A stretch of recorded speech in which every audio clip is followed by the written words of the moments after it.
Good afternoon, and welcome to Preparing Your Agency's Ethics Program for a Presidential Election Year. I'm Patrick Shepard. I'm very pleased to join you today to discuss this important topic. You may be asking yourself, it's October, more than a year before the election. Why are we discussing preparations for the ethics workload in and around an election year? And the first reason is that there's a regulatory requirement. OGE regulations at 5 CFR 2638 210A require us 12 months before a presidential election to assess the human capital, the qualifications of the ethics officials who will support the work in and around presidential election year. And the reason we ask you to begin this work early is so that you have an opportunity to correct any deficiencies, to bring skills up to snuff, so that your programs are all prepared for the increased workload that happens around an election. So 1 year before the election, there is a requirement to conduct this assessment. And what we'd like to do this afternoon is spend some time helping you think through ways that you can conduct this assessment and also how you can move from there to ensure that your program is properly staffed, is prepared for the change in workload, and also to give you some strategies about how you can move the work of the ethics program around to free up some resources, to use them more efficiently, to make sure that the people who are most qualified to conduct the complex work of incoming 278E reviews, complex advice and counseling, senior leadership briefings, how you can use strategies to help free up their time to make sure your most qualified folks are doing the most important work. We think it's really important to do this now at the beginning of the fiscal year. Lots of agencies have employee development programs or individual development plans that help employees set goals for their personal, professional development. This is a program that you can use to help ensure that your employees, the team on your ethics staff, are prepared for the increase in workload. So we're here today mostly to encourage you to conduct this assessment and to give you some ideas about what you can do if you find that there are some areas that maybe you need more skills or more human capacity to take care of. So what kind of training is available if you find that you have employees whose skills you need to build so that they can support the work in and around a presidential election year? Well, first, there is the Library of Resources here at the Institute for Ethics in Government. We really encourage you to use these in the development of your internal staff members. The way we use them here at OGE, when we have new folks come on board, we identify the tasks they'll be performing.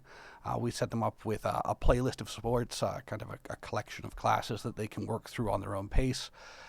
And also an opportunity to work with a more experienced ethics official, an experienced mentor, to ensure that they're understanding the content that's being communicated in the on-demand classes. So this is really a resource that you can use to help develop your employees, to help build their skills so that they can support your programs. Also, on-the-job training. We're a year out, maybe more than a year, from the inauguration activities and the increase that sometimes arises in the financial disclosure area. So if you have people who are new to some area of the program and you need their assistance, you can start giving them assignments now, provide them some on-the-job training, provide them some opportunities to practice and learn new skills. We also hold internal brown bags here on various topics. So if we have expertise that's concentrated in a single individual or a group of individuals that we'd like to share more widely throughout the organization, lunchtime meetings or less formal training conversations can be very effective. So throughout the next year, you can use some of these strategies to help develop your folks. Also, mentoring is an important role, given the lead time that we have. Providing someone with some tasks and also some support to help them do that is a good tool in order to help people develop new skills. And finally, we're going to be having an ethics summit in March, and certainly there will be opportunities at that event to develop skills that will be important in and around a presidential election. So these are just some of the resources. And as always, if you are going through the Institute for Ethics in Government and you find there's a gap, there's a hole, there's something that we really need that OG has not yet provided, please let your desk officer know. You can reach out to me. You can also reach out to Cheryl Kane-Piasecki. We're always looking for your ideas, and if there are gaps that we have failed to address, we'd like to know about that so that we can make sure you have the resources you need.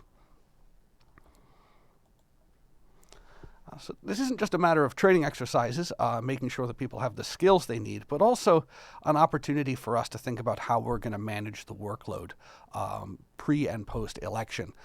So I'd like to take this opportunity to encourage you to engage in some workload planning, and also suggest some strategies about how you can flatten out some of the peaks that we see in our ethics work. One of the nice things about the ethics program is some of our work is very predictable. Our work throughout the year relies heavily upon certain dates and deadlines. For example, the due date for OGE Forms 450 or the due date for OGE Forms 278E. We also have an annual training requirement. So some of this activity is predictable from year to year. And I'd encourage you to think about that and think about ways that you can smooth out those peaks in order to make space and to better utilize your resources going into the election and also in the post-election period. So let's take a look at how we might do that. So what you'll see on your screen here is a possible timeline, a roughly 1 year timeline starting in June before election, so this would be next summer, going into August the year after the election. And we can see if we didn't engage in any workload planning, we'd have a lot of peaks, a lot of work happening in large volumes at a particular time or starting at a particular time. And sometimes those coincide, and the coincidence of those work peaks with our other work and the work we may encounter post-election can really stress the resources available to our programs. So what I'd like to suggest to you is that there are some ways that we can smooth out some of those peaks. We can distribute the work more effectively. For example, taking care of our annual ethics training requirement early on in 2020, well in advance of the election period, is something that can really help us to be prepared and have the resources available as our workloads increase. This is something you can start in January. You could begin your annual ethics training campaign so that you are not racing to capture people at the end of the calendar year next year while you're also advising folks about post-election events, while you're also engaged in an increase in financial disclosure work. Getting the annual ethics training out of the way early can be very helpful to you. Likewise, with your annual financial disclosure workload, we know that the dates are February 15th and May 15th, but the information that's required to complete an annual financial disclosure report, be it confidential or the public reports, is available at the close of the calendar year. So your employees can begin completing these reports as early as January 1. And this is something that you can use to your advantage. Rather than receiving all of the reports on a single day, you can begin to ask folks for reports at the beginning of the calendar year. This not only helps to spread out the work, but it also gives you more time to complete your reviews. So that's something you can consider, and you consider that in the area of annual ethics training, so that work that you cannot predict, that is contingent upon things outside of your control, there are more resources available for you to address that. So this is one kind of planning that we'd encourage you to engage in, is sort of calendar workload planning. Find out when those peaks are going to be. Think about ways you can flatten those out. Make sure you have the personnel available to address those challenges. Another nice thing about the predictability of our work is when we go to ask for resources. So if we're asking for resources from, say, another part of the general law office to help us support, maybe we need administrative resources to help us through an annual filing cycle. Maybe we need some administrative resources to help us track our training requirements. Maybe we need another attorney to come assist us with annual 278 review. Because our work is predictable, we can make requests of our colleagues or other parts of the agency for resources in a very specific way. So something we'd encourage you to do is to use process efficiencies to decrease some of the resource load. So if you can spread the work around, use your people more consistently throughout the year, you can reduce the downtimes when there's not enough work to go around, while also maximizing the utility of the folks you have throughout the year. You can increase the time available, so by encouraging folks to file their 278s or 450s beginning in January, you can stretch out the time that's available to complete your annual filing cycles. Likewise, if you begin annual ethics training early in the year, you can increase the amount of time that you have to track everyone down and make sure they've received their training. You can also increase the efficiency of your employees. If you've not reviewed your policies and procedures, if you've not reviewed the way you share information, now's a really good time to do that. You may have an advice and counsel database that you use so that you can share your advice with other colleagues. If you've not reviewed those things and how they're working, this is a good time to do that. And if there are any sort of choke points, things that make it difficult to use, we still have time to correct them. And finally, increasing available resources may be necessary. You may need that support of someone from another part of your office, another part of the general law section, another part of the human resources office. And if that's the case, you really need to make a case. And the nature of our work allows us to do that. We can be really specific with our requests. If we need 50% of someone's time, a paralegal's time, to help us triaging 450s, we know those are going to come in at the beginning of the calendar year, and we're mostly going to be done with that process by the end of March. So we can make a specific request there. We can also quantify the expected increase in work. So we know about how much work happens when we get to the annual filing cycle. We have a sense of how many filing positions we have on our agencies. So it might be possible for you to say, we need someone's help with a dozen reports or 20 reports or 50 reports, whatever it might be. But you can quantify that, and if you keep statistics about how long it takes someone to review a report, that can be helpful when you make the request. We can also be very specific about when we need the help. So if we say we're going to start getting our 450s in January, and we expect to be finished with the bulk of the material where we're going to need help, we can put a date certain on when that person would be able to return to their normal duties. And it's also important that the challenge is an agency challenge. The result of our ethics work in an election year redounds to the benefit of the entire organization, its leadership all the way down to its employees.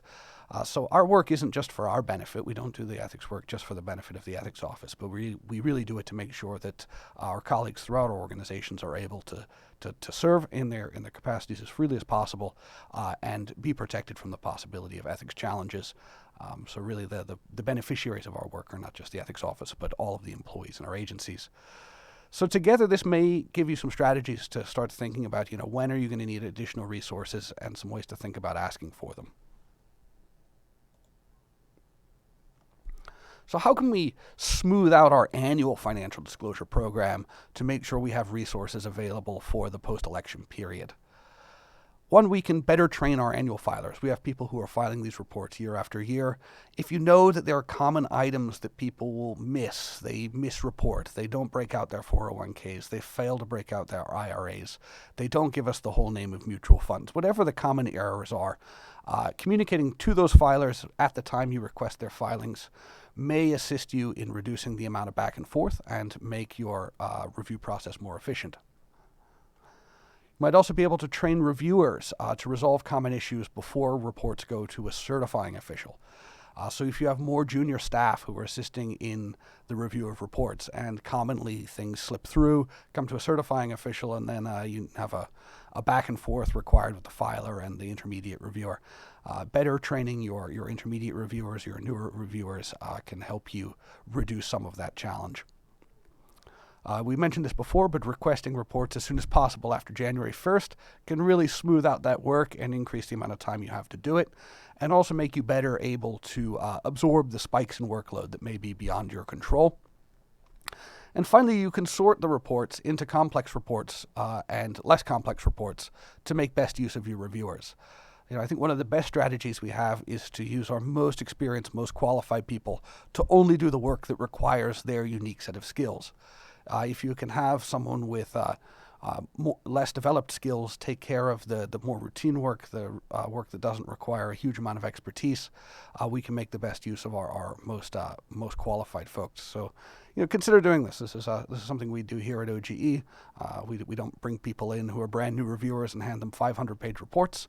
We start them with the easier, less complex reports and mentor them through the process of development. But that allows us to use the most experienced reviewers to handle the most complex reports. Likewise, our annual training, we discussed this a little bit.